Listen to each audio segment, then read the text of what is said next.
Doenças autoimunes associadas à halitose.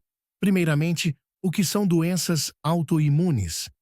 Para entender isso, precisamos aprender um pouco sobre o sistema imunológico.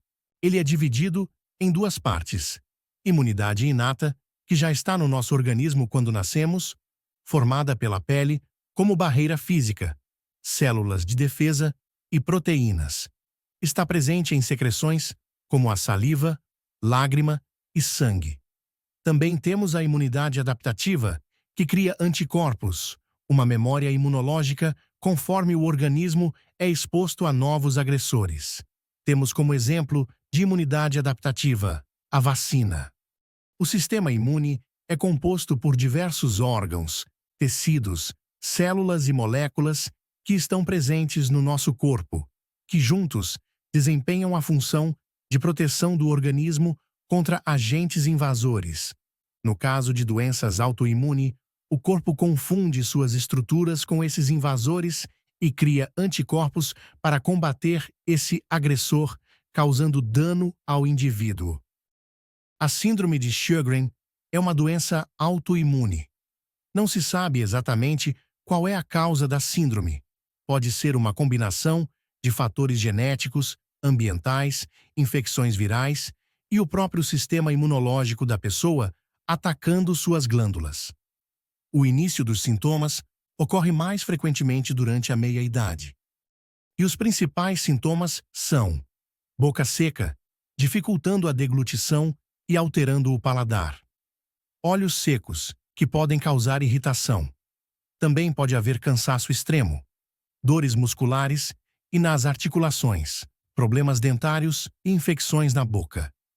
Para diagnosticar a síndrome de Sjögren, os médicos combinam os sintomas com exames de sangue e biópsias.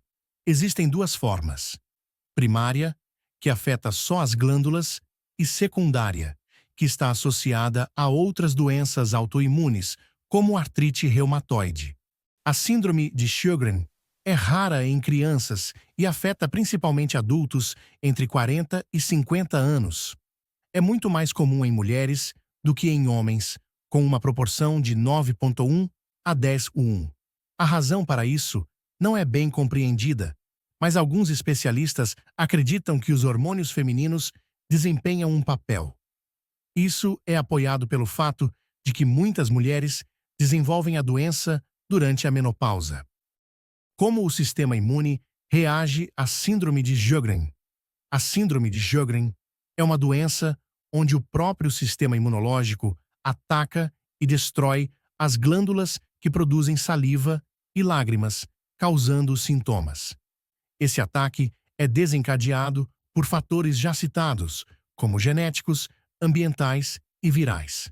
Quando o sistema imunológico detecta esses fatores, ele envia células de defesa, chamadas linfócitos T, que atacam as glândulas, principalmente a parte dos ductos de saída das glândulas exócrinas. Isso provoca uma inflamação crônica e danos às glândulas, resultando nos sintomas característicos. As principais glândulas afetadas pela síndrome de Sjögren são as glândulas exócrinas, aquelas que lançam o produto de secreção para o meio externo. Elas usam canais que transportam essas secreções para fora do corpo ou para o interior de órgãos ocos, como o intestino.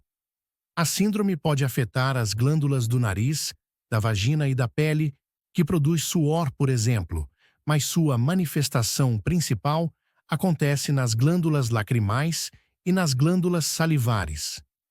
As glândulas lacrimais se localizam acima do olho e liberam suas secreções no canto da órbita. Já as glândulas salivares podem ser divididas em dois grupos, maiores e menores. Cerca de 1.000 glândulas salivares menores se encontram espalhadas por quase toda a submucosa bucal. Existem 3 pares de glândulas salivares maiores, situadas fora da cavidade bucal. As parótidas são as maiores glândulas salivares do corpo e também são as mais afetadas pela síndrome. Elas estão localizadas nos 2 lados da face, atrás da mandíbula e à frente das orelhas externas. Junto das glândulas submandibulares e sublinguais, elas são responsáveis por 95% da produção da saliva no corpo, com as glândulas menores produzindo o restante. Primeiro, vamos diferenciar a xerostomia e a hipossalivação. Xerostomia se refere apenas à sensação de boca seca e não necessariamente depende da quantidade de saliva, pois, nesse caso, há mais relação com a qualidade da saliva presente. Qualidade essa influenciada principalmente pela presença ou não da mucina,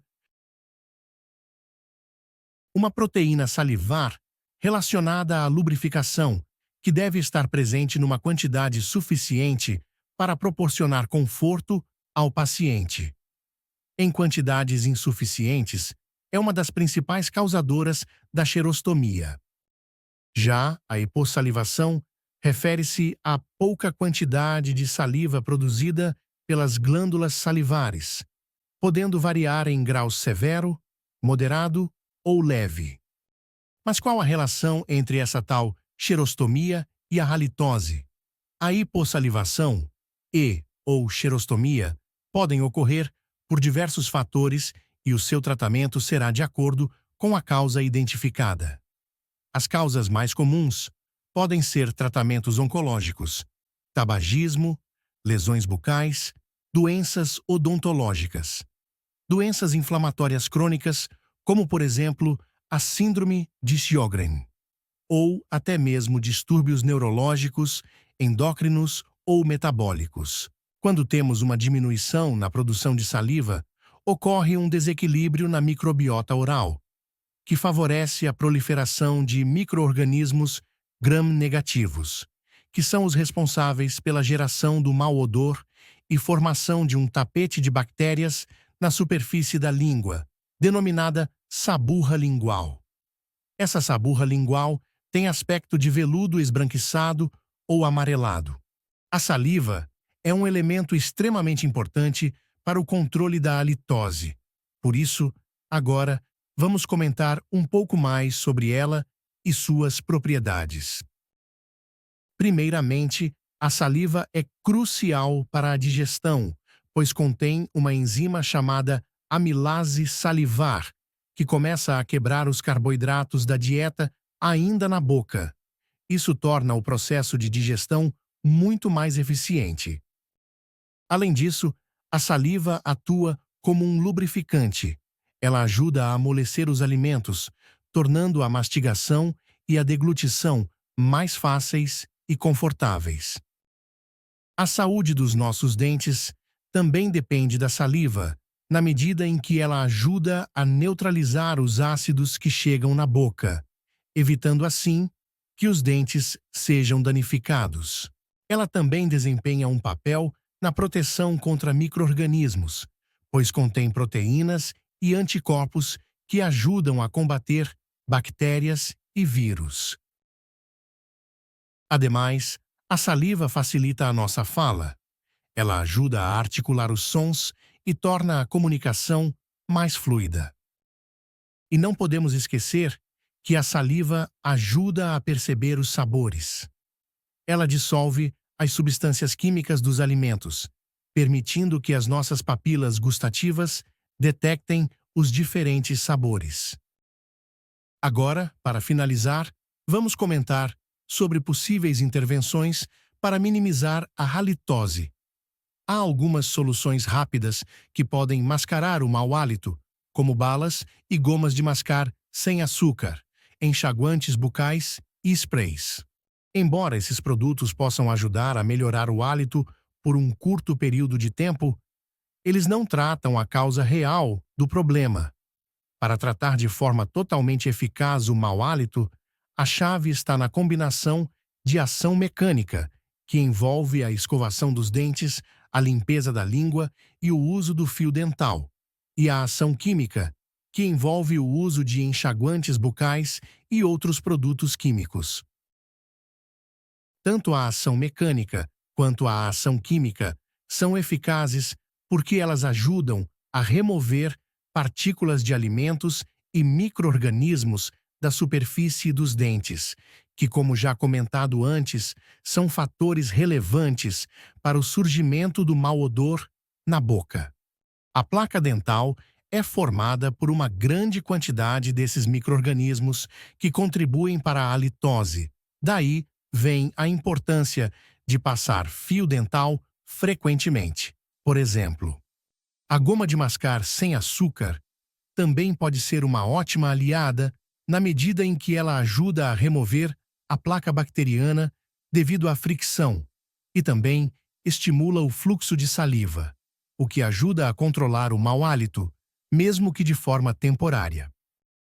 Os enxaguantes bucais também são altamente eficientes para combater o mau hálito, já que na maioria das vezes são antibacterianos, ou seja, conseguem tratar de forma mais direta a causa real da halitose.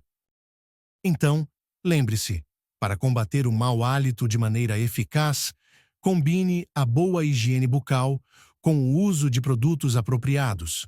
Escove seus dentes, limpe sua língua, passe o fio dental e utilize gomas de mascar sem açúcar, além de enxaguantes bucais, conforme for necessário. Com esses passos, você estará no caminho certo para um hálito fresco e agradável. Obrigado por assistir o vídeo. Curta, comente e compartilhe para algum amigo. E não se esqueça de se inscrever no nosso canal. Até a próxima!